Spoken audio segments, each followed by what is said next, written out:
Alright, this is Danhausen here, very nice, very evil. You are watching Tru Heel Heat. Probably should have had MJF do this, but here we are.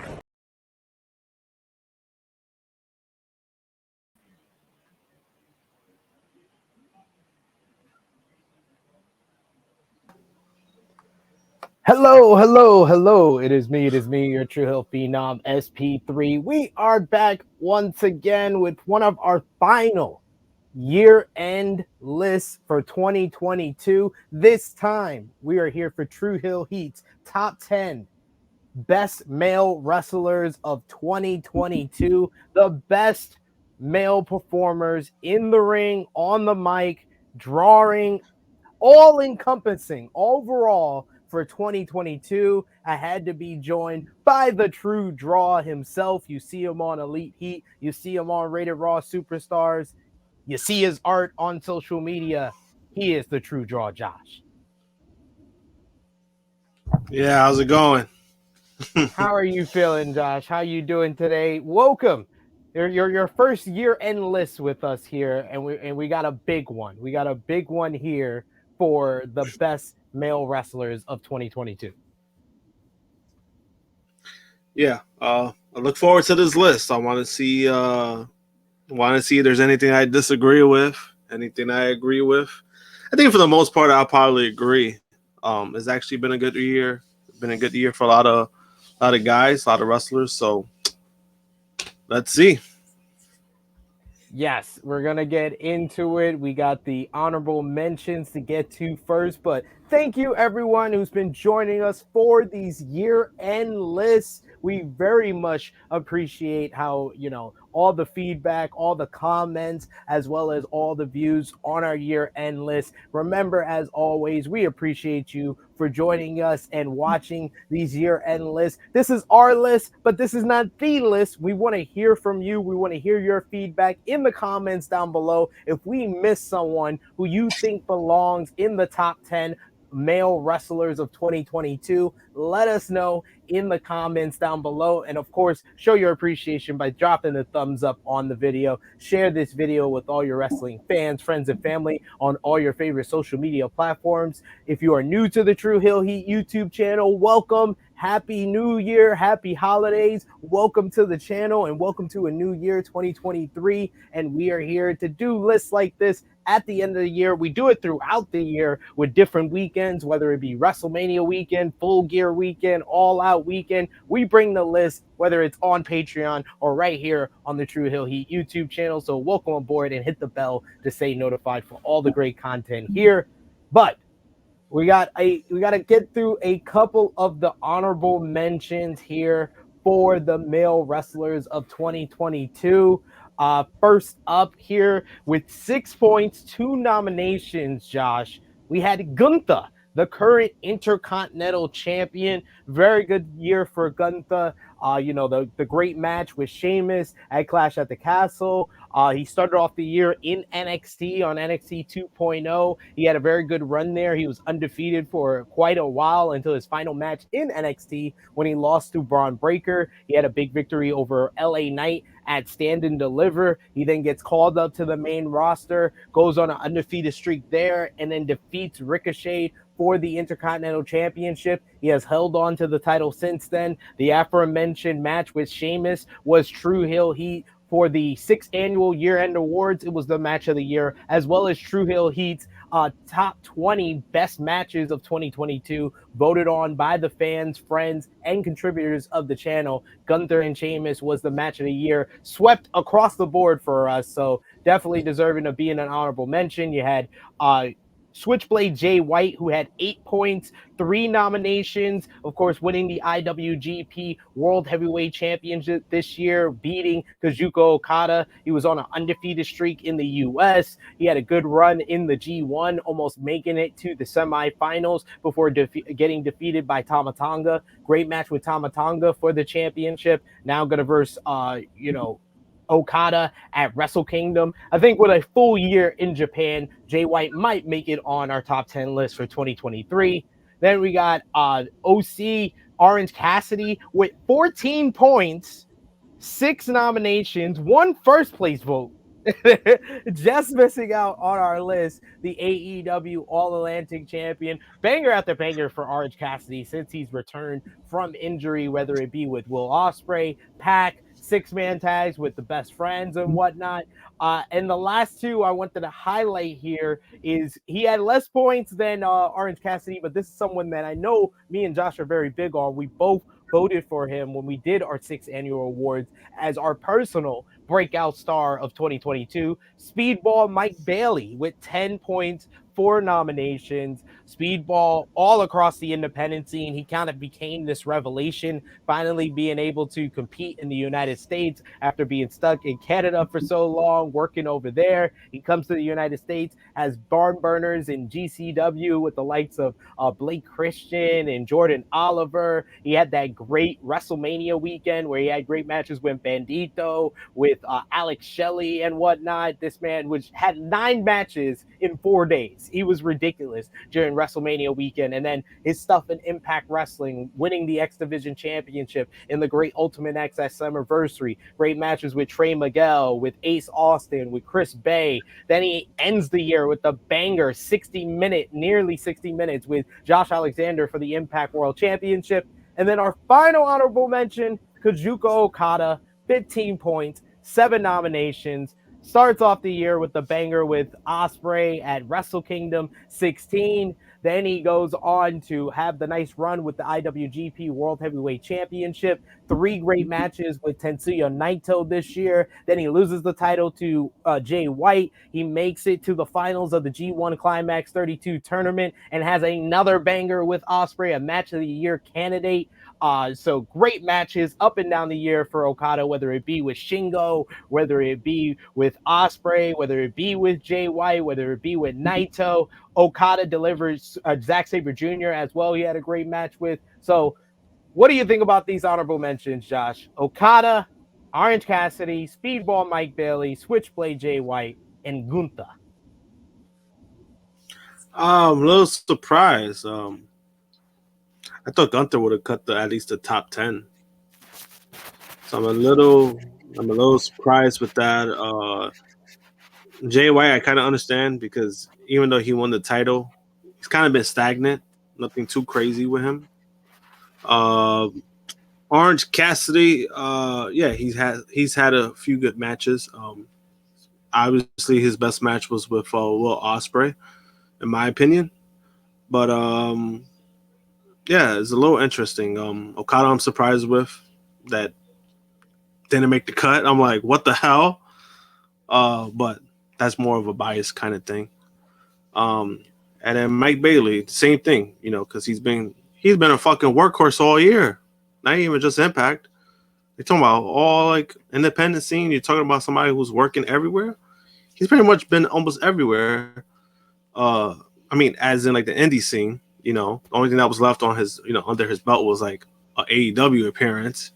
But sure. Yeah, he was a workhorse. So maybe 2, I would say I'm surprised with. I'm surprised that Gunther is not on the top 10 and Mike Bailey more so. I would say those 2, in my opinion.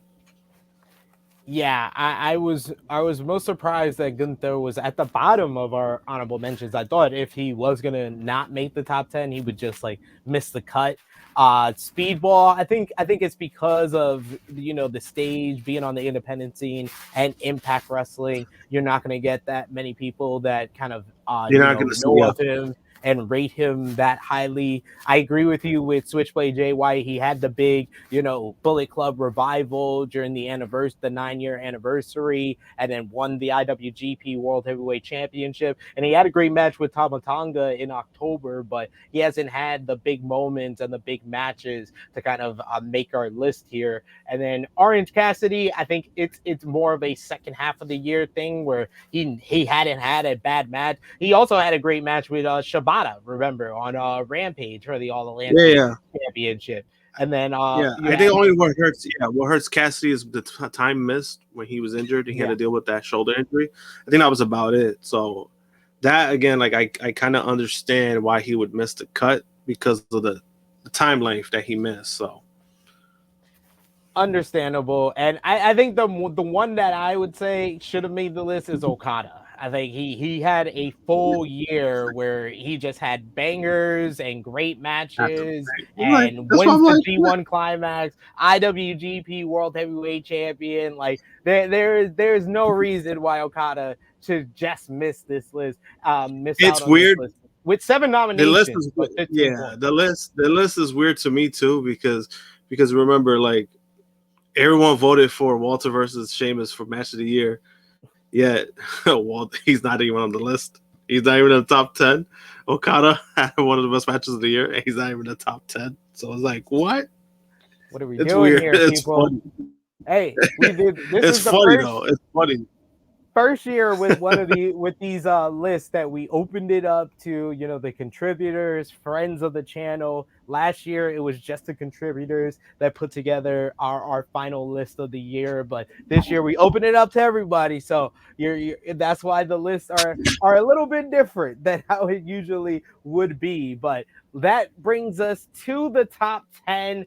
And of course, like I said before, comment down below. If you're watching us on the premiere, let us know in the live chat. If you think someone missed out on the list, if you think one of our honorable mentions should have made the list, let us know in the comments down below, and we want to interact with you. Want to know our thoughts? We can talk more about it in the comments. But let's get into the top 10. Coming in at number 10, Josh, 6 nominations, 16 points overall, just 1 point higher than Okada coming in at 11. You got the American Dragon, Bryan Danielson. Bryan Danielson had that hot end of 2021 with AEW. He came into this year, had the classic match with Hangman Adam Page, the rematch going over 30 minutes with Hangman Adam Page for the AEW World Championship on the first Dynamite on TBS, the very first matchup, just losing out there. Then he went into a great feud with Jon Moxley, which formed the Blackpool Combat Club. And, William Regal coming into AEW, that special moment at AEW Revolution. Then they led into the whole Blackpool Combat Club versus Jericho Appreciation Society feud. You had the tremendous Anarchy in the Arena. But then Bryan Danielson suffered a concussion during Anarchy in the Arena, missing 2 months. He returns in the summer as a great series of matches with Daniel Garcia. You had the whole Daniel Garcia in the middle of his hero and his mentor between Jericho and Danielson. Danielson and Jericho, I think, had a very good matchup at All Out with each other. Then had a series of good matches on Dynamite over the ROH World Championship as well as the Tournament of Champions. Had a tremendous bout with Jon Moxley for the AEW World Championship at Grand Slam. Had another great matchup to end off the year with Dax Harwood. Another great match on AEW Dynamite New Year's match with Ethan Page. This was kind of Bryan Danielson. If it wasn't for the 2 months off, I would have confidently said he was in my top 10. I'm not necessarily sure. What do you think? Do you think Bryan Danielson deserves to be on this list? And what will you remember most from his 2022? Yeah, I think he should have been left out. Maybe at 11, at number 11, maybe even 10 and a half. But yeah, just because of those 2 months, I think those 2 months were pretty crucial that he missed. But then also, it was pretty important. That time that he missed, it was pretty important. It was pretty important on that storyline because that's when they were leading to Blood and Guts. I mean, granted, if it wasn't for that, we wouldn't, Claudio's plug-in wouldn't have happened. So I guess, somewhat it worked out. But yeah, I think he should have been left out a little bit. He's had some great performances, some great matches. As for this year, I don't know. I guess sometimes I get confused with Danielson. Sometimes he comes off like a heel. Sometimes he comes off like a face. And then sometimes he's like both. And that's where mostly I've got it from with him this year. More like the character work. Because I already know he's going to be, when it comes to the wrestling, he's always going to deliver. Like you said, he did have some great matches with Jericho. I was actually, those were my favorite matches of the year. Surprisingly, even from Jericho. I thought that was their matchups. I thought it was really great. The storytelling that they told. worked out. Was Jericho's some of his best matches too. So I mean, when it comes to that, he did have a nice year. I just think should have been left out just a little bit. Hey, I think it's the quality of the matches. I think people, are gonna always rate Bryan Yeah. Danielson highly. He rated very highly in 2021 for our top 10 list. So I think it's based on his reputation. And as Jimmy always said, he is the Michael Jordan when it comes to best in-ring worker. In Jimmy's opinion, he was like, you could tell me your Will Ospreays, your Kenny Omegas, is always Bryan Danielson, and I think that's why he's always gonna kind of be high on anybody's list here. All right. Which I get is just Well, I mean, like, which I get, but doesn't necessarily mean we had to agree on that. Very true. Very true. But if you're upset and think it's crucial, and we should also mention that it is true what you said. You made a great point that those 2 months that he missed was crucial, because I think that we would look at his 2022 completely differently if he was involved in Blood and Guts, which was one of the best Dynamite matches of 2022, and if he would have versed Zack Sabre Jr. at Forbidden Door. I think Forbidden Door would have a landslide best major show if it had Bryan Danielson versus Zack Sabre Jr. on it, despite Claudio versus Zack Sabre Jr. being a great match. Yeah. I think, and then also he would have been rated a lot higher, in my opinion. So I think it's just like that. That time was pretty crucial, very crucial, very. It's. I mean, hey, he got the top 10. Good for him. So. Yes, good for him. But if you thought missing 2 months was crucial, I can't wait to hear your response to this one. Coming in at number 9, Josh, with 6 nominations, 17 points, so 1 point higher than Bryan Danielson at number 10. You got the American Nightmare, Cody Rhodes. Cody Rhodes, of course, started off the year kind of the hot free agent, the hot topic in professional wrestling when it was revealed that he was working in AEW without a contract and was officially a free agent. He goes on to have a 5-star ladder match with Sammy Guevara on AEW Dynamite Beach Break, which is his final match in AEW before he left.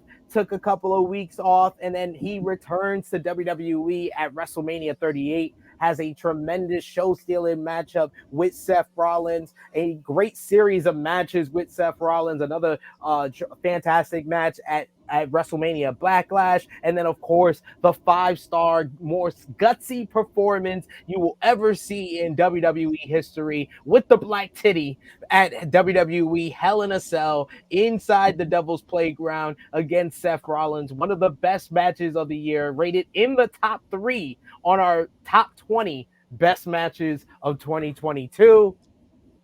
But Cody Rhodes is injured.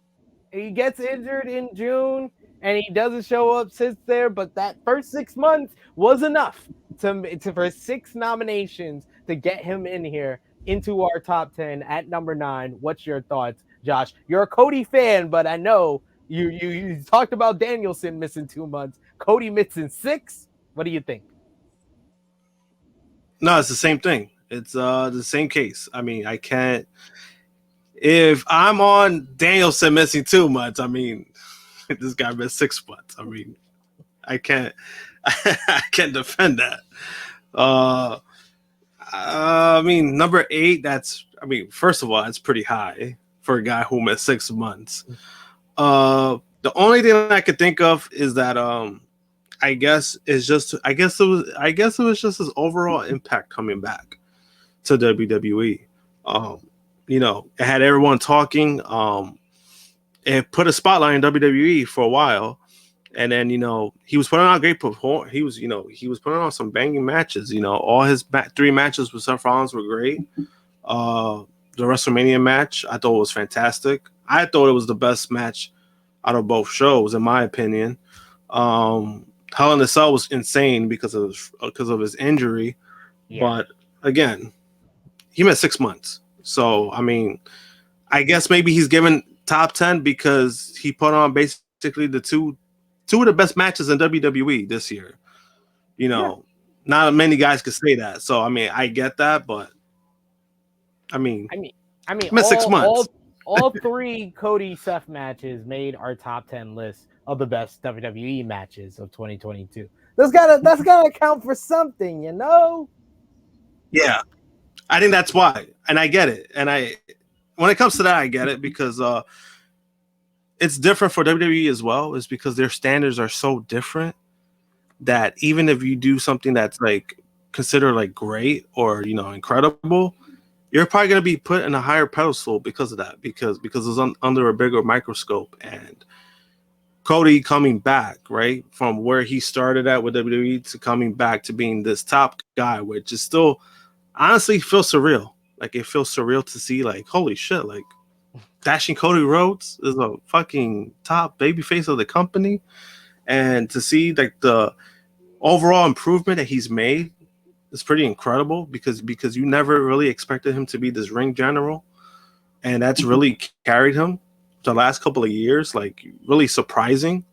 Regardless of me always being a fan, Cody has said himself that he's always relied on the other person carrying him in matches, and now you kind of see the opposite. You see him carrying the matches, and that's been great to see. That's the only thing I could think of. I think it's because of his 3 matches being literally like top 10, top 20 in WWE this year. I guess it's consolation prize for him.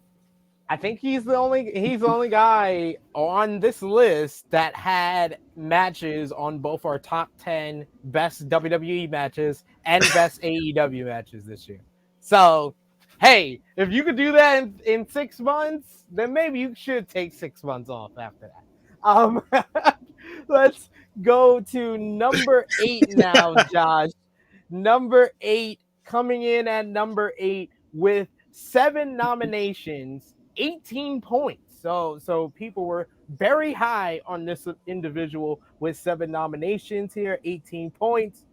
Impact World Champion Josh Alexander, the walking weapon, coming in here. He comes in to 2022 officially not with Impact Wrestling. It was this weird report that said like he wasn't signed, he was a free agent. Then he comes back, he attacks Moose, he officially signs with Impact Wrestling. He had a great match with Jonah at Hard to Kill. He comes back after a brief hiatus and beats Moose at Rebellion to win the Impact World Championship.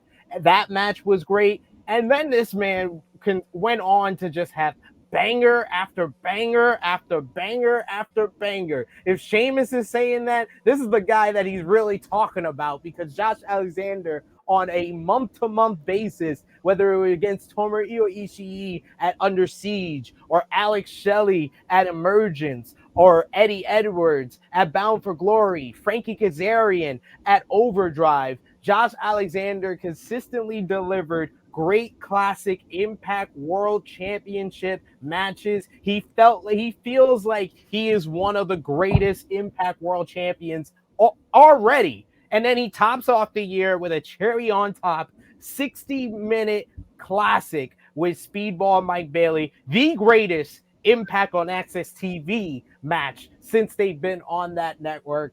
Josh Alexander, he's amazing. So let's talk about it. What do you think about Josh Alexander making it here at number 8? Oh, so I gotta correct myself. I thought Cody was number 8 for some reason, so he was number 9. So Alexander's number 8. All right, it's a good spot. It's a good spot for him. I think he's had an incredible run. I think even before this, he's after he left. After they split up, him and Ethan Page, the tag team, after they split up, he's been on a hot streak, and I don't think a lot of people really noticed that. Like he's been pretty incredible. His ring work has been phenomenal. He's one of those guys where he doesn't really need a character. He doesn't really need the gimmick, and so far it's worked out for him. It's really worked out for him because he's just showing that he's the worker, he's the workhorse.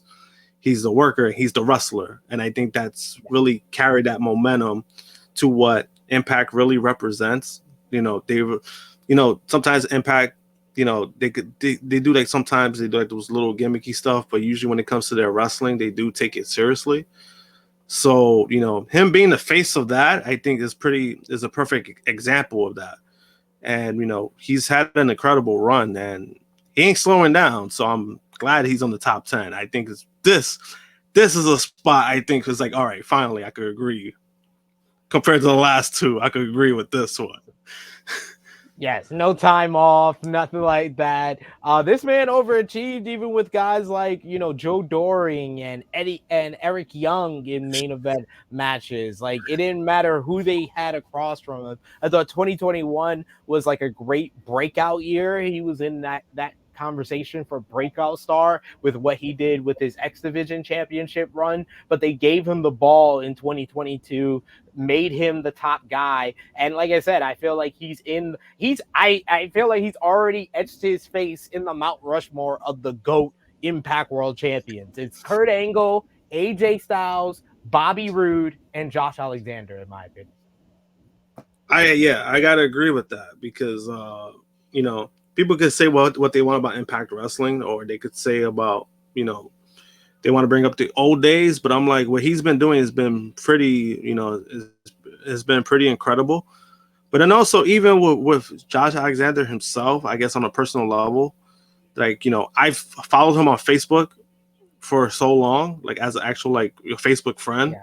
So to see his journey from where it was for him working a regular job, and then while he's had his regular job, that's when he signed to Impact, and the Impact gave him a significant deal to the point that he actually left his real job to pursue like his career full time. To see where he's at now, putting in the work, I think has been pretty incredible to see. Yeah. And even like you said, he doesn't like have necessarily the most like bombastic, charismatic character, but they've really made him into kind of like the Ricky Steamboat family man, where a lot of his best angles and storylines has been about his family. I love the stuff they did with Moose spearing his wife at the independent show and talking trash about what he did to him at Bound for Glory. I thought they had a great rivalry that should be spoken about more as one of the best rivalries of this year. And now he's doing another kind of thing with the family, with Bully Ray attacking his wife and stuff like that. So I like how they've made that kind of his character, that he's the family man and the wholesome white meat baby face for the Impact fans to get behind. Yeah, and then it's just he's just yep. Yep. Getting it in there. So let's get to number 7 here, Josh. Coming in at number 7 with 5 nominations, 1 first place vote. So 18 points overall. I can't wait to hear Josh's response to this. It's CM Punk, ladies and gentlemen. CM Punk coming in at number 7, 18 points, including 1 first place vote, 5 nominations. CM Punk comes into this year involved in one of the greatest AEW rivalries of all time with MJF, culminating in the classic dog collar match at AEW Revolution. He parlays that victory into another big victory, a great TV matchup with Dax Harwood a few weeks later, then takes that victory into a big rivalry with Hangman Adam Page, where he defeats Page for the AEW World Championship at Double or Nothing, another $1 million gate for AEW with CM Punk at top. But that's when it all came crashing down, ladies and gentlemen. The following Dynamite, CM Punk does a stage dive into the crowd when he's about to team up with FTR following the win at Double or Nothing, and he breaks his foot, and it causes him to miss a couple of months. We get an interim AEW World Champion crown. CM Punk returns, and he's still salty about a promo cut by Hangman Adam Page in the lead up to Double or Nothing. And this leads to CM Punk defeating Jon Moxley at All Out. Great matchup in the main event. And then we had the media scrum. the all-out media scrum where CM Punk dragged and buried Colt Cabana, Hangman Adam Page, Kenny Omega, Matt and Nick Jackson, the Young Bucks, the entire company, Tony Khan, because he was sitting right there, all while eating his muffin, and it leads to Brawl Out, the brawl between the Elite, CM Punk, and Ace Steel, and Larry the Dog, apparently. That led to CM Punk being suspended. CM Punk injured in the matchup with Jon Moxley, so had to take time off regardless, but suspended in the aftermath, hasn't been back since, and he makes our list here at number 7. Josh, your thoughts? It's like I'm surprised but not surprised. I guess regardless of Brawl Out, he had a good rivalry with MJF, and not only the rivalry itself, but the matches itself were great that he had with MJF. Title match was good. The Double or Nothing match was good. Yeah. And then the Moxley match wasn't bad either. I thought they did great with the storytelling when it came to that. And even when he lost the title to Mox in that short period of time, I thought that was a pretty good angle. I know a lot of people weren't happy about that, but I thought it was a pretty good angle. It's just unfortunate with what happened because he was actually having a good run, in my opinion. And he decided to fuck it up. And that's all I could really say to that. He was in the house. He took off the grenade and he threw it up in the air while he was still in the house. Blew up his whole career. Blew up AEW. I did not personally have him in my list. Josh Alexander, I did have my top 5.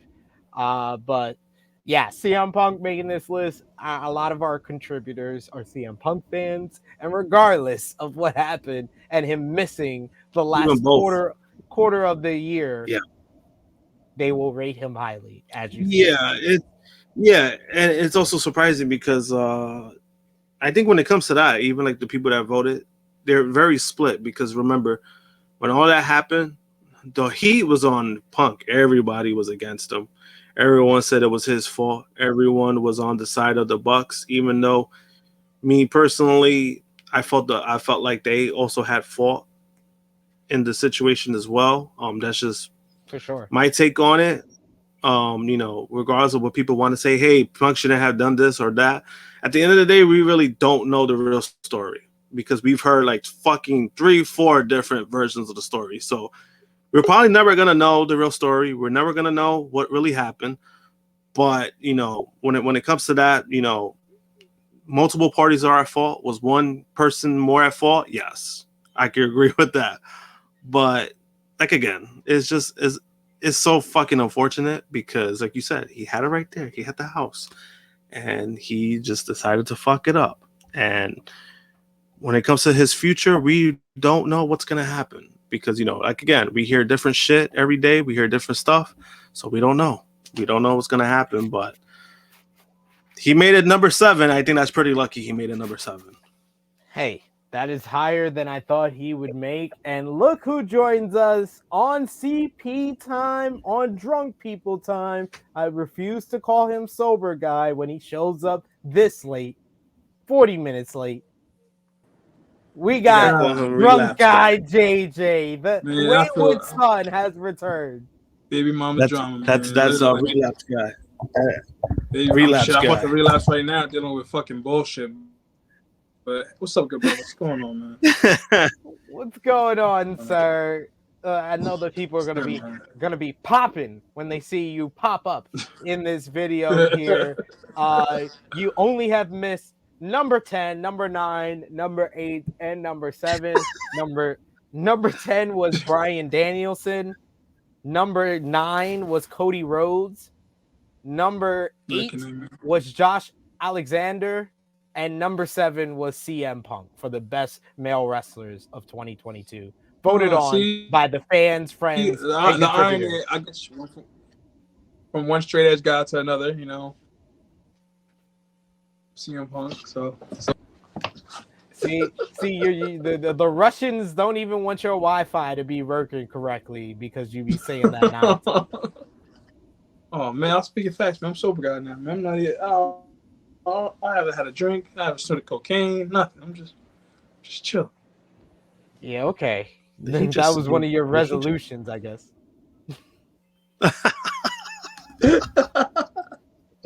Anyway, This will air at a later date. He said by that time I'll be sober. Let's get into number 6, fellas. Coming in at number 6 on 10 nominations, 3 first place votes, 38 points overall. So we're jumping pretty high from 18 points for number 7. 38 points here for number 6, Sami Zayn. Sami Zayn came into 2022 in a rivalry with Johnny Knoxville. Johnny Knoxville ahead of the Royal Rumble. He had the interaction with him during the Royal Rumble matchup that parlayed into the feud between each other. During the feud, Sami Zayn won the Intercontinental Championship, only to lose it just a few weeks later to Ricochet in the feud with Knoxville. Then he had one of the funniest matches in WrestleMania history with Johnny Knoxville at WrestleMania 38, losing to a mousetrap thanks to the Jackass crew. And then after WrestleMania, the revelation of the year for WWE, Sami Zayn, the honorary Uso of the bloodline, as Sami Zayn started out as Randall from Recess for the tribal chief, the head of the table, Roman Reigns, snitching on Drew McIntyre and RK Bro, and then he turned that into wearing the bloodline shirt every week, following along with the Usos, helping them win matches, and then finally Roman Reigns acknowledged the honorary Uso, and it led to the great segment where he gave him an official shirt with Jey Uso being salty, led to the weeks of dissension between Jey Uso and Sami Zayn, giving us some of the best WWE television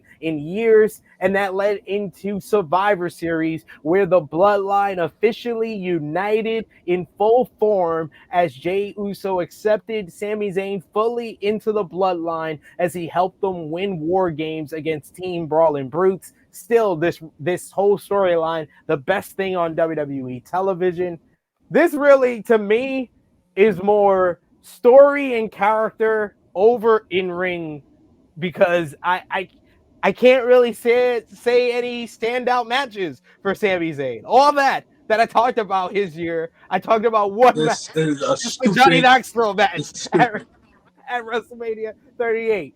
Drunk Guy JJ, what do you think about Sami Zayn making it here at number 6? This is a prime example of recency bias. This is also a prime example of people not keeping the same energy. How the fuck is Sami Zayn in anybody's top 10s for Superstar of the Year? What the fuck has he done? Like, in all seriousness, and I love Sami Zayn. Like you said, definitely one of the best storylines they got going in WWE. Not even close. But what the fuck has he done? What accomplishments? Like you said, what matches? I can't even remember the last 5 Sami Zayn match, at least from this year. How is he number 6 above the wrestlers that you already named? Are you fucking serious? Are we serious with him? That's crazy. Well, he was a part of the Men's War Games. Men's War Games made our top 20 best matches of 2022. So people were high on that one too. You had to pull 2 matches out of our ass. Yeah, absolutely. Josh, what do you think? Sami Zayn, you were on the 6th annual Tru Heel Heat year-end award. He won best storyline with being the honorary Uso. He won breakout star, and now he's number 6 here. What do you think about his placement so high above CM Punk coming in at number 7? He had 38 points, including 3 people out of the 10 nominations, giving him top honors for the year. I mean, I don't agree with this. I didn't even agree with the breakout star because, like Jaquan said, he hasn't done anything. It's more characters, more story based, is more like, and I said it. I was like, if you put a category of like top entertainer, I think Sami Zayn will be on top on that kind of list. I don't remember the last great match he's had. Besides the Johnny Knoxville match, but that's another match. That was also another match that was like it was more gimmicky, it was more fun, it was entertaining, but it's not a fucking. It wasn't like he lost to Johnny Knoxville. He got slammed by Wee Man. Number 6, guys. This is number 6 on the list that lost to fucking Johnny Knoxville. Yeah. Sami Zayn. To slam her around the world, ladies. And it's crazy because it's crazy because that's why I got the shirt too from that feud, because I also got the Johnny Knoxville shirt, so I got both shirts. But again, like it's definitely too high just because of the category of, we're talking about wrestler of the year, male wrestler of the year. He hasn't done anything in the ring for me at least, to even warrant a top 10. So like if you used to do like a new category, like I said, of entertainer of the year, I think he's a top entertainer. He's been that the last like 2 or 3 years. Year award. I'm saying, but he's definitely been that like the last 2 or 3 years. He's been like that, because even when I explained it on a Saturday, I was like that he's at a point in his career where he's focused on his character. He doesn't want to put in, because of all the injuries that he's dealt with, which I get, but it's definitely a high vote. I definitely wouldn't have put him in the top 10 at all. That is fair. That is fair. But coming in at number 6, Sami Zayn, 38 points. Let's move on to the top 5. Coming in at number 5 with 41 points on 18 nominations, including 2 first-place honors, so just 3 points higher than Sami Zayn at number 6. We have Seth freaking Rollins. Seth Rollins came into 2022 as the number 1 contender for the WWE Universal Championship. He has the great entrance at the Royal Rumble, coming out in the Shield gear, has a really good matchup with Roman Reigns, which he in fact wins via disqualification.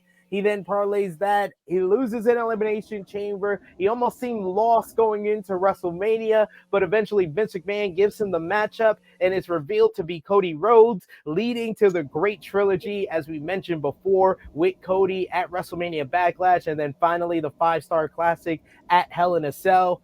After that, he gets into a rivalry with Riddle, very personal rivalry, with one of the best promos of 2022 with the sit-down interview with him and Matt Riddle ahead of Clash at the Castle. Then from there, he wins the United States Championship by defeating Bobby Lashley, and been involved in a feud with Bobby Lashley as well as Austin Theory on Monday Night Raw. He has really been the workhorse when it comes to in-ring. If there was a most outstanding wrestler for WWE specifically, I think it has to be Seth Rollins, and I think he deserves to be here in the top 5. What do you think, Josh? 100%. Yeah, I think top 5 is fair, because even like when everyone's, they're giving their flowers to Cody on those great matches, Seth Rollins was on the other end of that. So I mean, you gotta give props when it's due, and finally another one that I actually agree with. Top 5 at least. So there you go. Young guy, what do you think? Seth Rollins, what do you think was like his shining moment or match from 2022? Well, me personally, especially at least for WWE, he's involved in damn near all my favorite matches this year. Ironically enough, this kind of pathetic when you think about it, that he's only 3 points higher than Sami Zayn. But that's neither here nor there. He has definitely been the standout. His character work this year alone with his character has been amazing. He's gotten super over. Honestly, matches that people wouldn't even consider something out of this world, they're better. They've been really good matches. I can't think of a bad Seth Rollins match this whole year, if you want to be honest. So I think personally, And honestly, if you want to talk about Wrestler of the Year for WWE, I think Seth is Wrestler of the Year. Just because of his character work, the matches, his promos, like he's had a great year. Outside of not winning titles, outside of the U.S. title towards the end of the year, but Yeah. I think Seth is wrong. But like that's about it as a whole package. Seth has been, I think, the Wrestler of the Year for WWE. This is arguably one of his best years, right up there with like his 2014, 2018. I think Seth Rollins. This is one of those years where he really confirmed his legacy for sure. Yeah. Let's 100%. move on. So now, let me cut you off, but I feel like now, like this year, he felt comfortable. Yeah. It was kind of like the character that he came back as in last year, or 2020. Yeah. And then he finally kind of got his sea legs under him this year, and then the entrance and everything. 100%. It just came together for Seth. He dominated our top 10 list of WWE matches. His match with Riddle, his 3 matches with Cody, all made the list, and the Roman Reigns match at Royal Rumble, which I'm still saying people overrate because I rewatched that and that finish fucking sucks every fucking time. Yeah, that's definitely overrated. Fucking is trash because not only is it a DQ finish, the referee put Seth's hand on the fucking ropes. I forgot that. I forgot that part. That was the part I forgot. I needed to watch it back because I was like, no, there was something else besides the DQ finish that upset me. And then I saw it. I was like, oh yeah, the ref put Seth's hand on the fucking ropes. What? Right. Well, other than that, great finishes, great matches for Seth Rollins. Coming in at number 5, let's move on to number 4. 8 points up from number 5 with 49 points, with just 1 first place vote out of their 17 nominations. So 1 nomination less than number 5, but still coming in at number 4 with 49 points.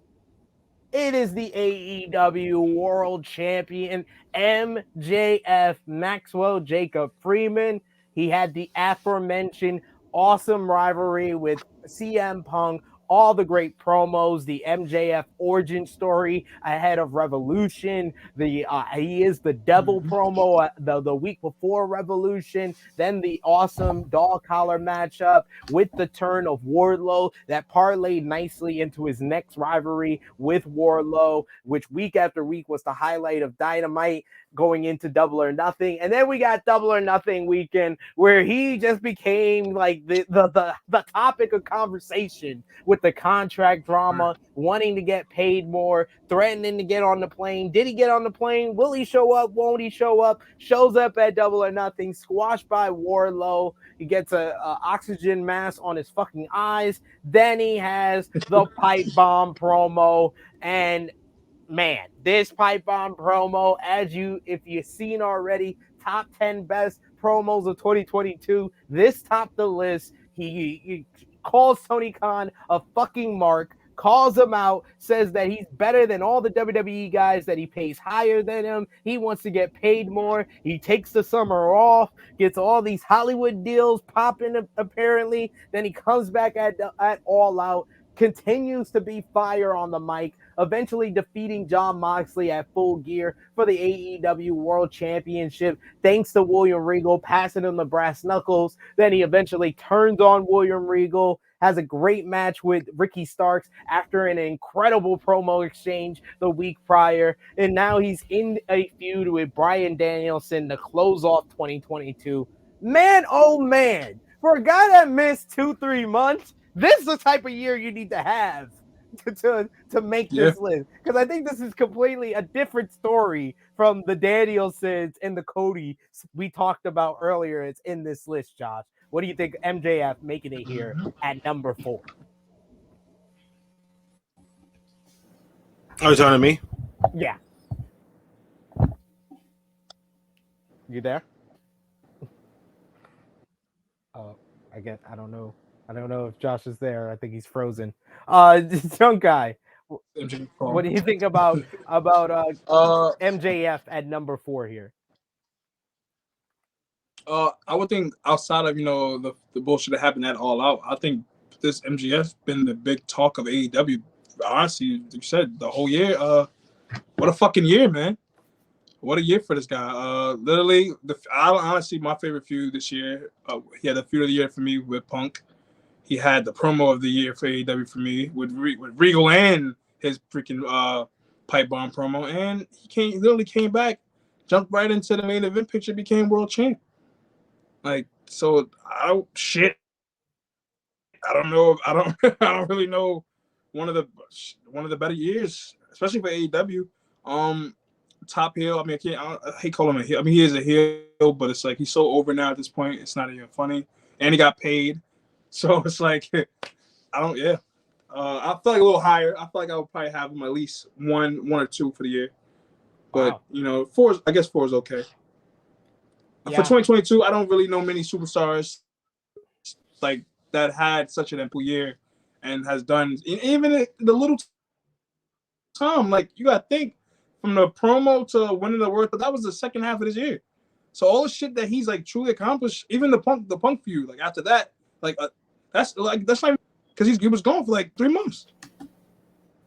Yeah, he was. He was gone for 3 months and still make that big of an impact on professional wrestling and Right. all elite wrestling. It's quite amazing that he was able to accomplish that in 9 months instead of the full 12.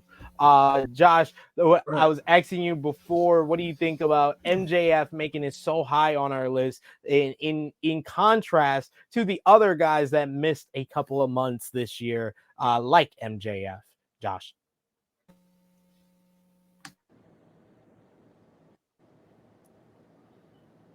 I don't know if we got Josh yet. He was there and then he froze. He was there and then he froze again. I think MJF.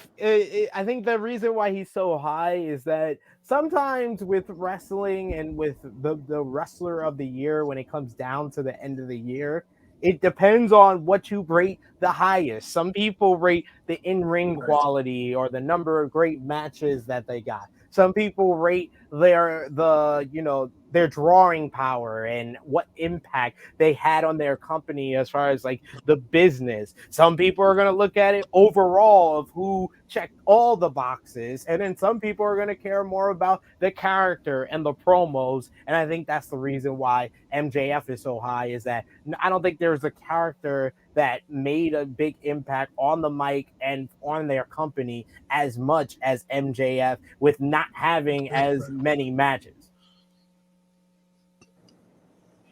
So, Josh, what do you think He's about? had some great matches. What do you think about MJF making it here at number 4? I think it's fair.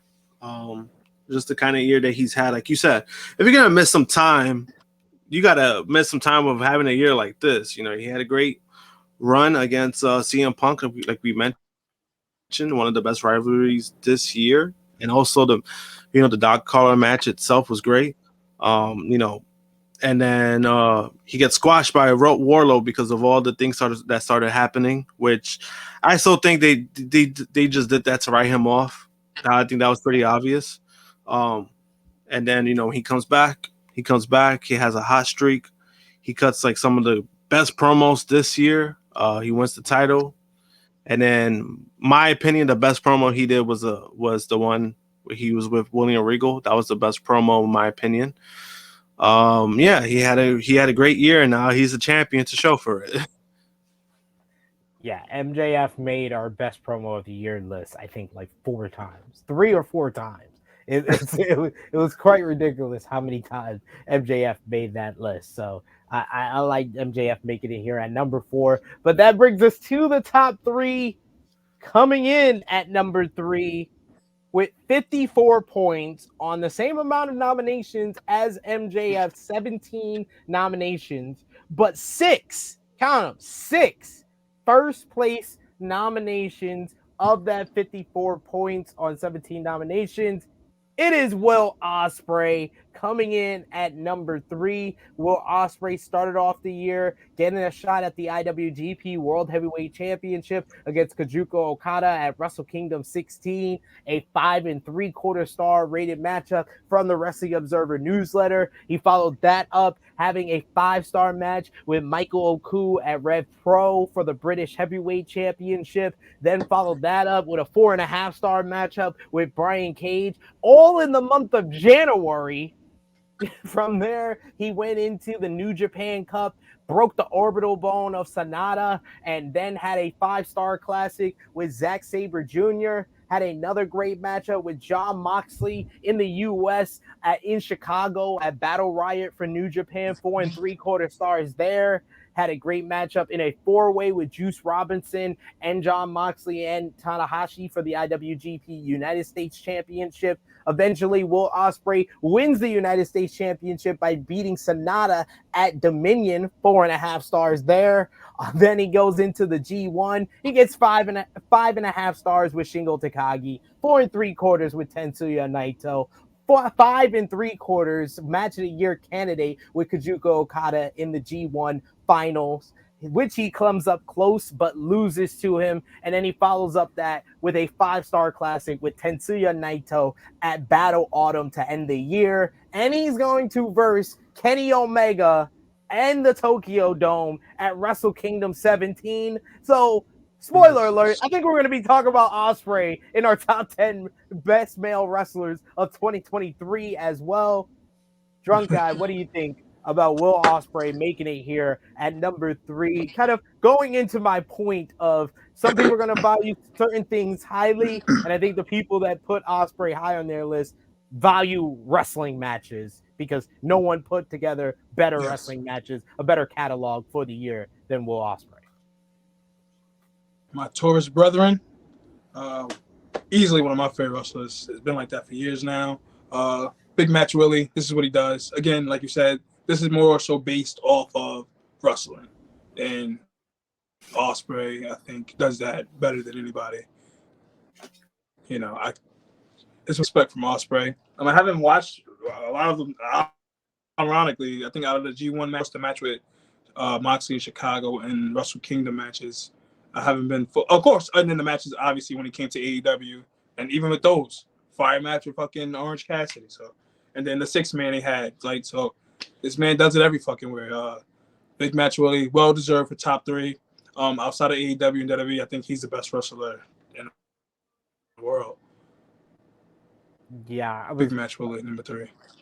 I was waiting to bring up the AEW matches when I asked Josh what's his thoughts on number 3, but you mentioned the Orange Cassidy match, which was in our top 10 best AEW matches of 2022. You had the 5-star classic with United Empire, him teaming up with Aussie Open to verse Death Triangle on Dynamite on August 24th. The following week, he has another great matchup with the Elite, 4 3/4 stars there. That month of August is just ridiculous with them. Those 2 trios matches, the Okada G1 final, the Shingo 5.5 stars. He versed Juice Robinson, Tetsuya Naito, Yoshihashi, David Finlay, all in that month.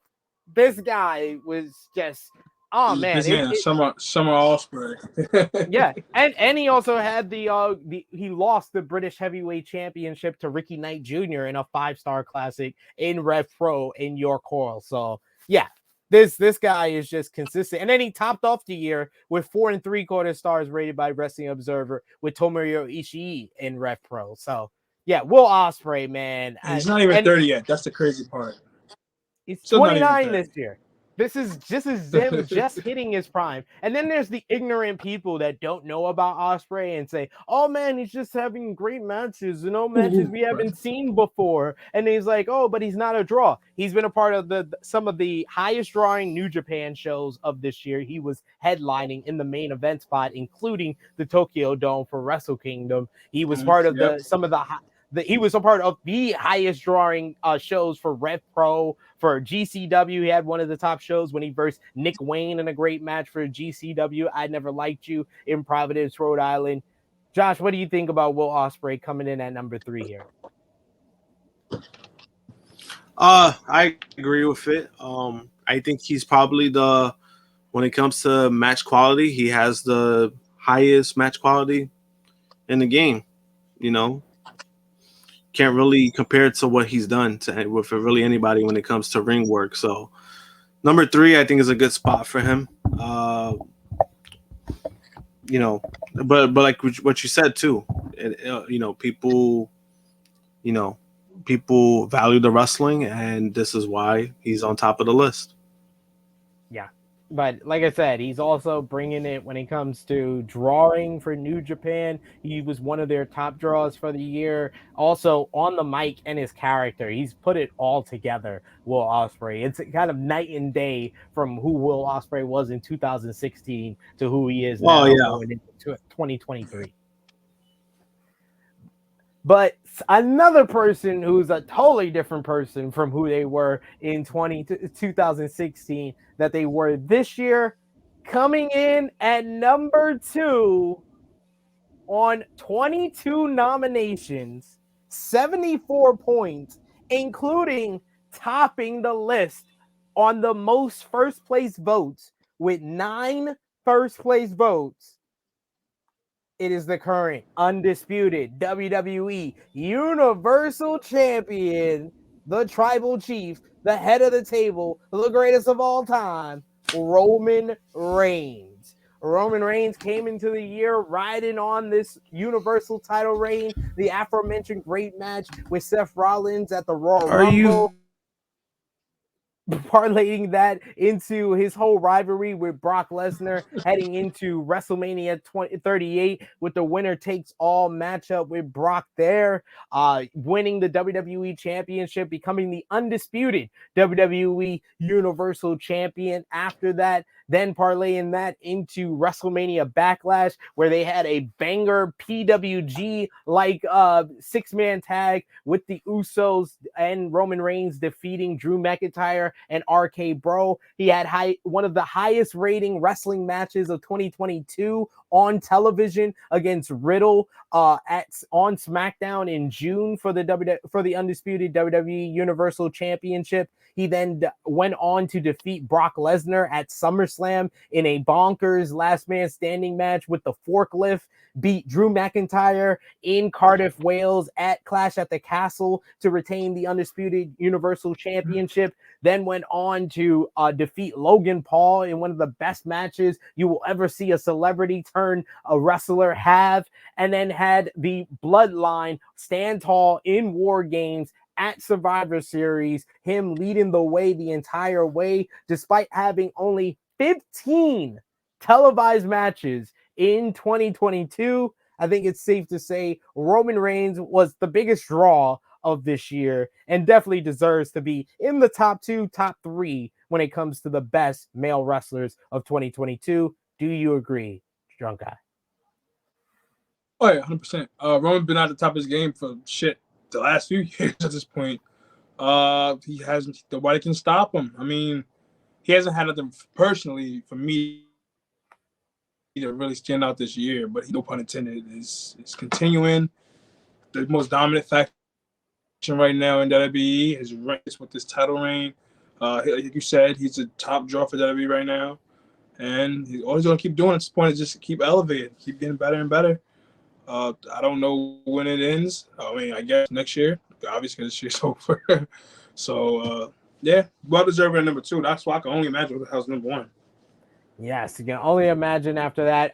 Personally, for me, he was my male wrestler of the year. Like, despite not having the catalog of matches that he like someone like Will Ospreay had, I think that his matches with Brock at SummerSlam, Logan Paul at Crown Jewel, Drew McIntyre at Clash at the Castle, Riddle on SmackDown, the 6-man at WrestleMania Backlash, and the men's War Games stand up against anybody's best matches of 2022. And he's doing it for the biggest promotion in the business as the biggest star at that promotion, meaning he's the biggest star in wrestling. So I think that Roman Reigns, in a lot of ways, to me, I wish that he did when was number 1, because in a lot of ways, you're a basketball fan, Drunk Guy. He's James Harden stretch when he was with the Houston Rockets, when Steph Curry beat him off for the MVP, and then Russell Westbrook beat him off for the MVP. This felt like this was finally his year, like James Harden. Before I felt like in 2020 he came in too late. Josh Reed joining us here, I thought. There you go. There you go. But 2020 he came in too late. And Jon Moxley kind of held together AEW during the pandemic, so he deserved to win it over him.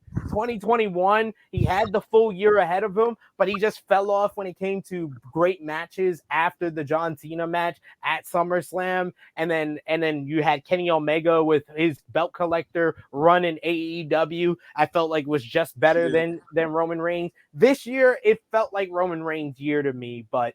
Coming in at number 2,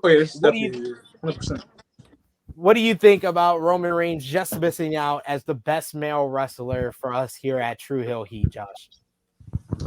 Number 2, I kind of get it. I kind of get why he was number 2. Just because I don't think his matches, in my opinion, I think he's had some good matches, but I don't think it's been like his overall strongest year wrestling wise. But also I think being part-time kind of hurts him too, because he's more so just showing up. He's showing up on SmackDown. He's not wrestling. He's not, not really defending his titles as much anymore. But I mean, I kind of get it. I kind of get why. I thought he was still gonna be number 1, to be honest with you. I thought so too, because we did the awards off of like the first 26 nominations that we got, but we got 4 more nominations before we did this list, and I thought a lot of those nominations had Roman Reigns on it. I thought he would top the list, but he just couldn't get over the hump here, coming in at number 2. But that brings us to number 1, Josh and Drunk Guy. Coming in at number 1 on 23 nominations, just 1 higher than Roman Reigns at number 2. 7 first place votes, 86 points. You got Jon Moxley. Jon Moxley voted the best male wrestler of 2022. Jon Moxley started off the year coming back from rehab after dealing with his addiction and his demons, coming back with an incredible, superb promo talking about all he does, all he's going to drink now is blood, and he's going to fight. Gets a series of good to great matches on Dynamite and Rampage before getting into a rivalry with Bryan Danielson, which leads to the formation of the Blackpool Combat Club after the debut of William Regal at Revolution. Moxley held it down in tag team matches. He was a part of the bonkers, insane anarchy in the arena at Double or Nothing. He was also a part of the tremendous Blood and Guts 2 match with the Blackpool Combat Club versus Jericho Appreciation Society. In between that, he had great matches on television with Daniel Garcia, as well as defeating Hiroshi Tanahashi to become the interim AEW World Champion at AEW X New Japan Forbidden Door. Had a great run with the AEW World Championship, having great matches on TV with the likes of Konosuke Takeshita. Then he has one of the most shocking wins in Dynamite history, defeating CM Punk to become the undisputed AEW World Champion in less than 3 minutes on Dynamite. That leads to the big match at All Out. Great main event where CM Punk defeats him to win back the title. Then you had the Brawl Out and the glue, the standard bearer, the flag bearer, the ace for AEW in their toughest time, the most tumultuous time in company history, was Jon Moxley. Still remember what AEW stands for promo on that Dynamite following All Out. Then he wins the Tournament of Champions after an excellent match with Bryan Danielson at Grand Slam. Has a great run for the next couple of months. Good feud with Hangman Adam Page. Concusses Hangman Adam Page in his hometown of Cincinnati, leading to the really good main event of AEW Full Gear, him losing to MJF. Jon Moxley, kind of at the time that AEW needed it the most, he was the hand that lifted them from under the water from drowning in 2022. Josh, what do you think? Jon Moxley winning it at our 6th annual year-end awards and winning it here, Tru Heel's best male wrestler of 2022. I'm gonna say definitely well deserving. When I was talking about Alexander earlier about being the workhorse, I think freaking Moxley's the freaking example of that completely. When it comes to carrying a company, being the guy that they needed, especially at the worst time possible after Brawl Out, him being, showing what he's worth, showing where he's at now with his career. But also, this is not the first time where he's had to like really carry a company. Remember, when the pandemic hit, he was the world champion. He carried that company during that period. So it was really nothing new to him. And I think that's what made it very easy as well. So I think that was a prime example of that. Not only that, but he did, like you said, he had some great matches this year. He had some great matchups. And I felt like he kind of was able to be more himself this year as well. Like when it comes to like his style of matches, where he's more of a striker, more of a brawler, and I think he got to really showcase that a little bit more this year. Yeah. I didn't even mention the classic Rampage match with Wheeler Yuta this year as well. That got confirmed, initiated Wheeler Yuta joining into the Blackpool Combat Club. Jaquan, what do you think is going to kind of stand out the most when you look back on 2022 for Jon Moxley? Definitely, like you said, carrying the company. Like he had to be interim champion 2 times, basically, if you want to be technical. I don't think he's number 1 this year, but he definitely held him down at the time, at a much needed time, when he broke his foot, to then them getting suspended, so they needed another chance. Only kind of who to call on, and basically like the face of the ace of AEW, Moxley. And like you said, delivered great matches throughout the year, 100%. Blackpool Combat Club doing their thing. Like you said, initiation with Wheeler Yuta, and their great match. The feud with Bryan Danielson, bringing William Regal in, basically being the guy to crown MJF. Moxley's had a great year as a company guy. That he's a model. He's the model company guy. So, but yeah, not my wrestler of the year. But you say it like he shouldn't be number 1. I didn't have him as my number 1, but I think he deserves it. He's like a 1A. He's a 1A, a 1B. Throwing salt. Do you hear all the salt he has? I get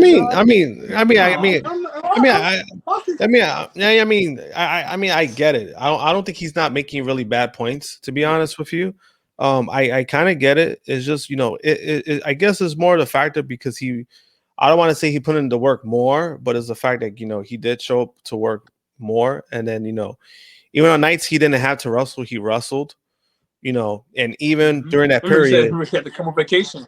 Yeah, exactly. He had to come back. Vacation. Yeah, he still never went to vacation. He's still working to the point that now his wife works in the company. So who knows if that's even going to even happen now. But, in that aspect, I get it. But, like I said, with me, I really thought it was still going to be Roman just because of the fucking insane run that he's had. Being the Universal Champion itself, for over 2 years. And then adding the freaking WWE title, basically being the undisputed champion.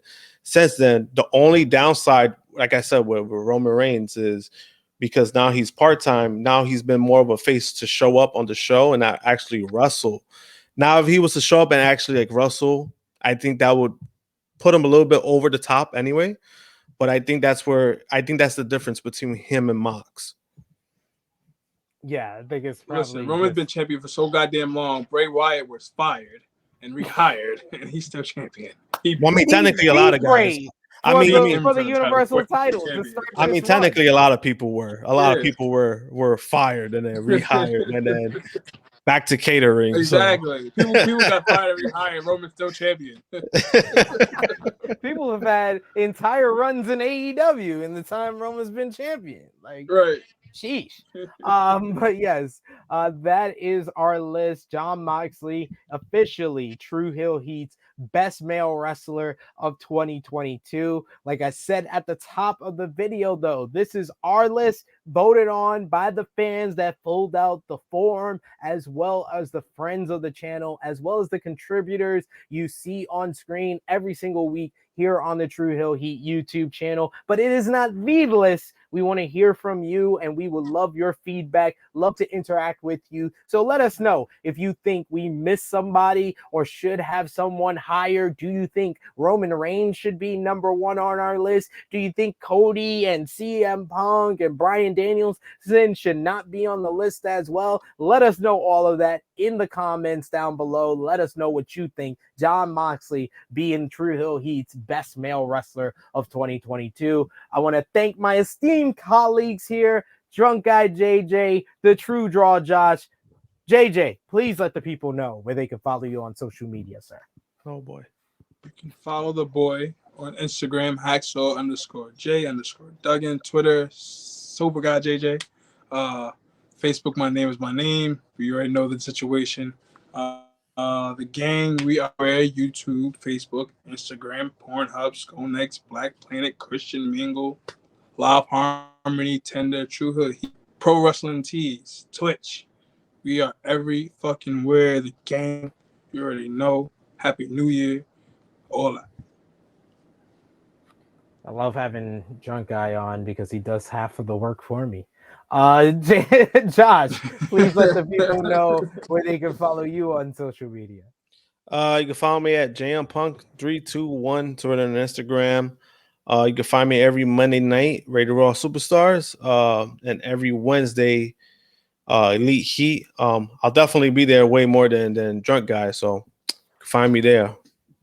That's a goddamn lie. Shade. That's a goddamn lie.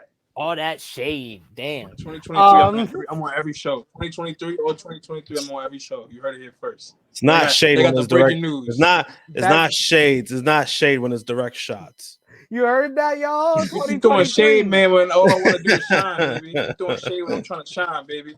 We shining all 2023, man. I don't want to hear about no shade. Take the shade room. Follow me on the Twitter machine at Tru Heel SP3. Follow the gang, Facebook, Twitter, Instagram at Tru Heel Heat. Patreon.com/Tru Heel Heat. The Tru Heel Heat Prediction Championship Season 2 ending off with Wrestle Kingdom 17. So become a Patreon backer for the beginning of the new year. Join us over there because we're going to have more exclusive content, Raw recaps, Dark Power, the Tru Heel Heat flagship post show as well. So check it out, patreon.com/Tru Heel Heat for just $3 a month. Become an even bigger supporter of what we do here and check out all the great content that we got on the channel. No Tru Heel Heat this week, so check out the last Tru Heel Heat of 2022, the 6th annual Tru Heel Heat year-end awards. It was myself, Josh, Miss Chrissy Love getting the winners voted on by you on the Tru Heel Heat social media, as well as everywhere. You know, our Patreon backers naming the award winners for 2022, as well as check out Tru Heel Heat's top 20 best matches of 2022. Check out Tru Heel Heat's top 10 best promos of the year. Check out Tru Heel Heat's best major shows of 2022, best tag teams of 2022, and the best female wrestlers of 2022. Me, Josh, JJ, and everyone here at Tru Heel Heat want to wish you a happy new year, and thanks for supporting us and bring us into 2023, where I know you will follow us along to even bigger heights for the channel. So for Drunk Guy JJ, for the True Jaw Josh, it is me, your Tru Heel Phenom, SP3. This has been Tru Heel Heat's top 10 best male wrestlers of 2022. We are signing off until next time.